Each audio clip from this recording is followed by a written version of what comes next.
Assalamualaikum warahmatullahi wabarakatuh. Kami dari kelompok 6 akan menganalisis risiko keuangan perusahaan Indofood sukses makmur. Dan di kelompok ini, saya perkenalkan, nama saya Salma Harinisa dan teman saya Najla Sadia dan ada Indah Dwi.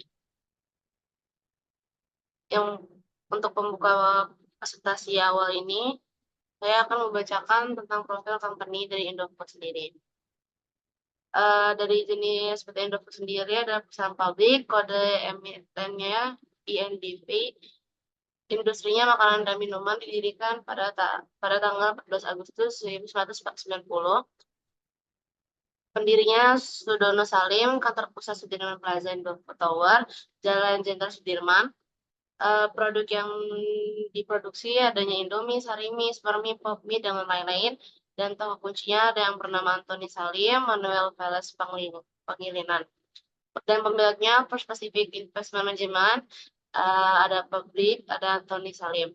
Pendapatannya dan laba bersih, total aset, total ekuitas bisa dilihat sendiri dalam PPT. Yang akan kami bahas pada presentasi siang ini adanya company profile yang tadi sudah dijelaskan, ada balance sheet, financial statement, financial ratio, EBITDA, shareholder equity, perhitungan saham, dan risk matrix. Setelah itu saya akan menjelaskan tentang balance sheet. Di sini ada indikator dari 2021, 2022, 2023. Yang pertama ada pertumbuhan aset. Dari penilaian ini, pertumbuhan aset terjadi setiap tahun menunjukkan bahwa nilai total aset perusahaan telah meningkat.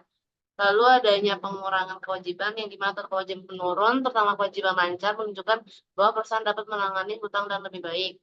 Dan selanjutnya adanya equity, peningkatan ekuitas nilai perusahaan dan keuntungan bagi pemegang saham meningkat setiap tahun dan menunjukkan peningkatan total ekuitas perusahaan.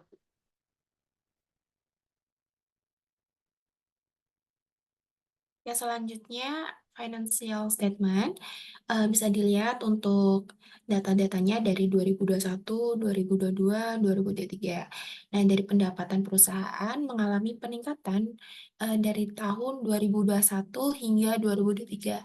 Hal ini menunjukkan adanya pertumbuhan bisnis yang cukup positif dari PT Indofood ini. Lalu biaya operasionalnya juga menunjukkan peningkatannya moderat yang mencerminkan ekspansi bisnis dan peningkatan aktivitas operasional. Lalu secara cash flow, perusahaan menunjukkan kinerja yang sehat dan strategi pengelolaan keuangan yang cukup baik. Lalu bagian financial ratio bisa dilihat pada tahun 2021, 2022, 2023. Pada indikator liquidity, peningkatan kedua rasio ini mencerminkan bahwa perusahaan memiliki likuiditas yang sehat dan mampu mengelola sumber daya lancarnya dengan baik. Dengan kurang rasio itu 1,34, lalu ada 1,79, dan 1,92. Lalu secara probability, ini mengindikasikan bahwa perusahaan semakin efektif dalam memanfaatkan aset dan ekuitasnya untuk menghasilkan keuntungan. Lalu secara eee, solvability cukup ada penurunan dan termasuk stabil ya termasuknya. Lalu ada aktivitas yang menurun, perusahaan mengelola asetnya untuk mencapai pendapatan maksimum dengan biaya minimal. Lalu secara market mengalami penurunan yang cukup signifikan.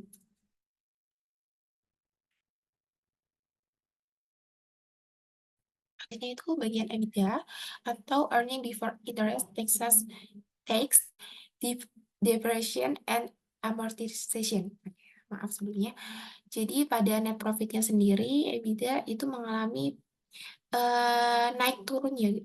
Lalu bagian interest sendiri mengalami penurunan, bagian pajak sendiri mengalami naik turun juga, dan depresiasi mengalami kenaikan setiap tahunnya. Nah, untuk kesimpulannya, EBITDA meningkat dari 47.539 pada tahun 2021 hingga menjadi miliar 372,63 pada tahun 2023. Peningkatan ini menunjukkan bahwa perusahaan semakin efisien dalam operasinya dan memiliki kemampuan untuk meningkatkan kinerjanya sebelum memperhitungkan bunga pajak dan penyusutan dan amortisasi.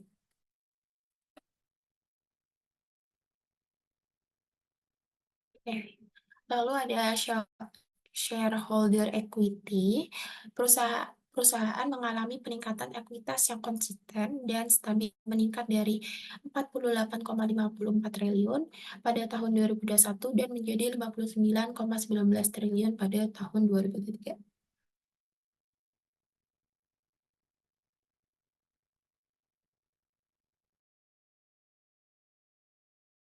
Yang selanjutnya ada perhitungan saham tanggal 30 bulan Desember tahun 2021, harga penutupan JKSE turun menjadi 6.551.481.934 rupiah dengan return sebesar minus 0,0029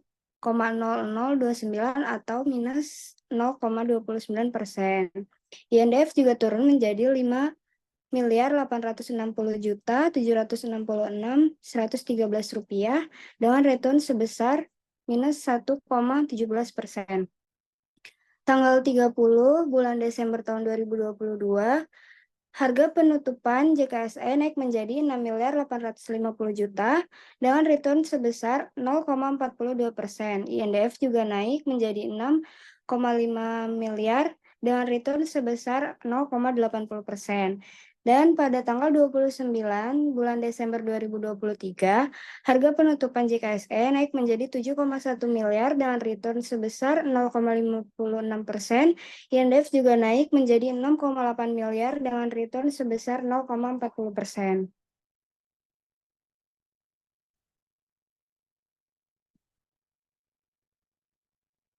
Yang selanjutnya ada beta Indofood. Hasil regresi linear menunjukkan pengaruh variabel independen terhadap beta saham Indofood dengan asumsi berikut.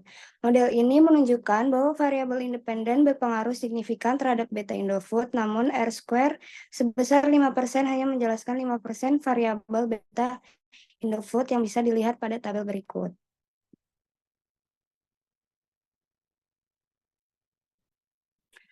Yang selanjutnya ada risk matrix. Yang pertama itu ada risiko pasar, yaitu fluktuasi harga bahan baku dan produk, perubahan nilai tukar mata uang asing. Yang kedua ada risiko kredit, kemungkinan kegagalan mitra bisnis atau pelanggan dalam memenuhi kewajiban kontraktual. Yang ketiga ada risiko operasional, yaitu gangguan dalam rantai pasokan dan produksi akibat bencana alam atau masalah logistik. Yang keempat ada risiko hukum, yaitu perubahan regulasi pemerintah yang dapat mempengaruhi operasi atau biaya produksi. Yang terakhir ada risiko reputasi, yaitu negara publicity yang tidak mempengaruhi citra merek dan kepercayaan konsumsi. Di sini ada risk matrix-nya. Matriks resiko mengidentifikasi dan menilai resiko berdasarkan probabilitas dan dampaknya. Probabilitas atau sumbu Y sangat rendah, 1 sangat tinggi, 5. Dampak sumbu X sangat rendah, 1 sangat tinggi, yaitu 5. Warna menunjukkan tingkat keparahan resiko, yang dimana ada hijau resiko rendah, kuning resiko sedang, oranye resiko tinggi, merah resiko sangat tinggi. Dan di sini ada contohnya, yaitu resiko kredit, dia ada di medium to low. Impact-nya medium, probability-nya low. Dan yang lainnya bisa dilihat di tabel berikut ini.